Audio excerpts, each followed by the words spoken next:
Uy. Psst. Oy. Ate, gabi na. Bakit nasa labas ka pa? May... Ano ka ba? Ha? Nangangilam ka. Ako kapitan dito sa lugar na to. Iniingatan ko kasi yung lugar na to.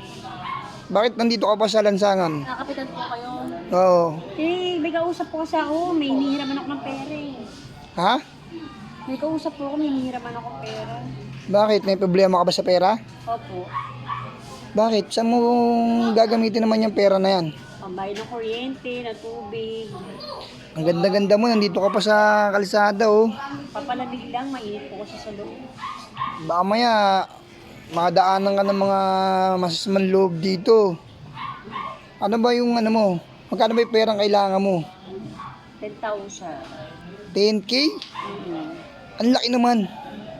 Para saan mo gagamitin? Pambayad ng bahay, pambayad ng tubig. So kailangan mo pala ng pambayad ng kuryente, tubig. Ano ba may tutulong ko sa'yo? Papahiramin niyo ba ako ng pera, kapitan? Pwede naman. Wala namang problema. Taga saan ka ba? Ito, bakit po? Eto. Oo. Sino kasama mo dyan? Father ko. Ha? Father ko. Father mo? Oo. Andyan ngayon?